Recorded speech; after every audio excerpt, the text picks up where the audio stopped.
vote দিবলৈ যাওঁতে এষাৰ কথা মনত ৰাখিব যে আপোনাৰ আঙুলিত যেতিয়া তেওঁলোকে চিয়াহী লগাই দিব সেই সময়ত সেই চিয়াহী লগাই দিয়া মানুহজনে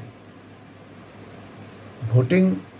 কণ্ট্ৰল পেনেল বুলি কয় তাত এটা বাটন আপোনাৰ চকুৰ আগতে দবাব লাগিব চকুৰ আগতে সেই বুটামটো তেওঁ দবাই দিব লাগিব নহ'লে আপুনি ভিতৰলৈ গৈ ভোটাৰ EVM মেচিনত বাটন দবালেও আপোনাৰ ভোট তাত ৰেকৰ্ড নহ'ব গতিকে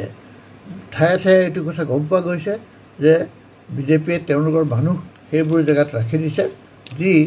সেই বুটামটো নদবাই কণ্ট্ৰল পেনেলত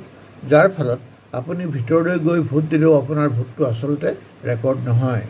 পিছত তেওঁলোকে সেই ৰেকৰ্ড নোহোৱা ভোটবোৰ নিজে দি নিজৰ কেণ্ডিডেটৰ পক্ষে সেইবোৰ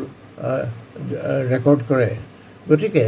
ইয়াৰ পৰা বাচিবৰ কাৰণে এনে ঠগবাজিৰ পৰা বাচিবৰ কাৰণে আৰু আমাৰ গণতন্ত্ৰ বচাই ৰাখিবৰ কাৰণে অনুগ্ৰহ কৰি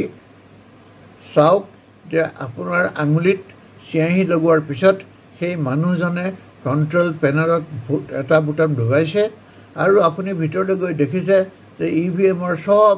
সেউজীয়া বাটনবোৰ জিলিকি আছে আৰু লগতে আপোনাৰ সোঁফালে বা বাওঁফালে থকা খিৰিকীৰে দেখিব যে তাত VVPAT মেচিনটো আছে আপুনি আপোনাৰ EVMত বুটামটো আপোনাৰ ভোটটো দিওঁতে বুটামটো দবাওঁতে সেই উইণ্ডখনত আপুনি স্পষ্টকৈ দেখিব লাগিব আপুনি যাক ভোট দিছে